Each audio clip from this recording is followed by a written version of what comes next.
Olá, eu sou o professor Braulio, sou historiador, colaborador do Nova Esquerda Pernambucana. E a gente hoje vem bater um papo em relação a essa noite de 4 meses que corresponde ao governo Bolsonaro. Literalmente é um governo Bolso, um governo palhaço.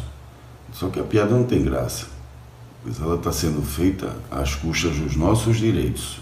Direitos da classe trabalhadora, direitos das mulheres, direitos dos negros, direitos dos povos indígenas, direitos da comunidade LGBT, direito de mulheres e homens pobres, de classe média, de gente que está desempregada, de gente que quer retornar ao mercado de trabalho, mas não está tendo nenhuma política voltada para esse sentido. De gente que quer se aposentar, mas o que a gente está vendo é a patifaria para evitar justamente que isso aconteça, que a aposentadoria seja apenas um sonho.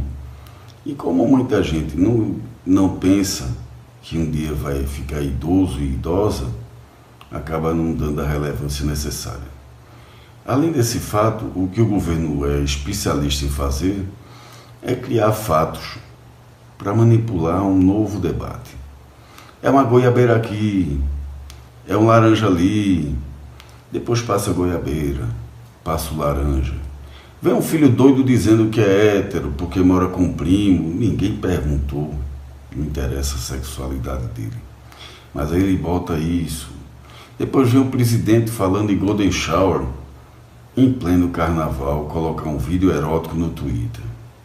Olha que ele confundiu o Twitter com o Xvideo e outros meios de comunicação virtual que são apropriadas para esse setor erótico. Bom, é um presidente que só fala em patifaria, em ódio e matar. Libera arma para isso. Libera arma para o cidadão de bem. Libera arma para matar sem terra. Libera arma para matar sem teto. Por que não resolve o problema do sem teto com uma reforma urbana? Por que não resolve o problema do sem terra com a reforma agrária? Por que não incentiva a quem produz esse país poder exportar melhor, poder vender mais no mercado interno, aumentar a nossa poupança interna? Por que não incentiva que nós aumentemos as nossas relações internacionais ao invés de fazer disso um filtro? Já tem aí briga com a comunidade árabe, tem briga aí com a China, tem briga com a Rússia, está puxando briga com a Venezuela, quer dizer, tirando até a tradição do Brasil de ser um país que tem uma diplomacia da escola do Instituto Rio Branco como uma referência mundial. Mas a escola não é também do interesse dele. Ele escolheu professores como inimigos, escolheu professores para poder colocar para os seus alunos que eles são doutrinadores. Olha, minha gente, vamos falar sério. Se professor doutrinasse aluno fazia dever de casa, e às vezes nem isso acontece. Aluno leria mais, nem sempre isso acontece. O aluno não é nosso inimigo, ao contrário, é o nosso grande aliado para a construção de uma sociedade mais justa, mais fraterna, mais humana.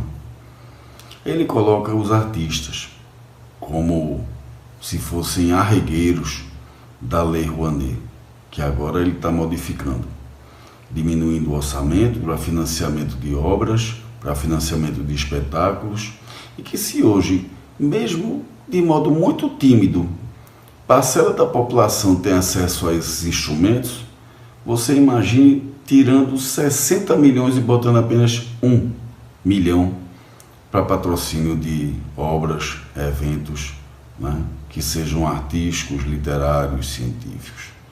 Tirou também verba do Ministério da Ciência e Tecnologia. Tirou agora a verba do Ministério da Educação e colocou o alvo em 3 universidades, UNB, UF e UFBA.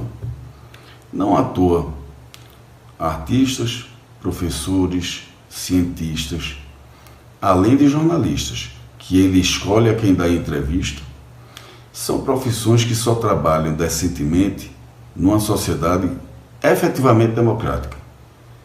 Em regimes autoritários, professores, artistas, cientistas e jornalistas são os primeiros a serem perseguidos. E é isso que está acontecendo com esse governo, fazendo conosco, colocando aluno contra professor, ou ao menos tentando, e não vai ter sucesso, com esse famigerado escola com mordaça, cortando verba da universidade, cortando verba do Fundeb, o piso do magistério para o ano encerra a sua lei vigente e, ao que aparenta aí, não vai ser renovado. A reforma da Previdência está o maior pau, para ver se aprova, se não aprova, para ver se emenda, se não emenda. Esse projeto de capitalização está levando a população do Chile e do México, em termos de idosos do mundo, a ser campeã de suicídio. Daí você tira. Não quero que o Brasil seja mais um campeão em fatalidade. A gente é campeão em muita outra coisa ruim, mas tem que elevar de novo a nossa autoestima. A nossa autoestima também ela não pode ser confundida com o ufanismo, como se esse governo fosse a solução para os nossos problemas. Ele não é. O fim desse governo é que vai solucionar isso. Mas, infelizmente, foi um governo eleito pela maioria dos votos. Mesmo numa eleição onde um juiz proibiu uma candidatura que liderava pesquisas de poder ter voz. Nós temos um preso político, incomunicável e isolado, e onde o próprio ministro da Justiça ganhou com o prêmio de consolação essa pasta para poder fazer uma legislação enviada ao Congresso Nacional, dando o direito do policial, não que isso seja banalizado, existem exceções à regra, mas dando direito ao policial para que ele mate à vontade, diga, foi um evento do trabalho, etc. Acabaram de fuzilar com 82 tiros um músico, um pai de família e não à toa, negro também. Fica aí algumas dicas para que a gente comece a pensar que Brasil que a gente está tendo, que Brasil que a gente espera. Uma coisa, esse governo já é campeão em desaprovação dos primeiros 100 dias de governo desde o início da redemocratização. Não é à toa, o Bolsonaro tem saudade da ditadura, mas cabe lembrar uma coisa, todos os mandatos que ele teve de vereador do Rio de Janeiro, a deputado federal e de presidente foram nos tempos da democracia. Um grande abraço e acompanhe o nosso canal.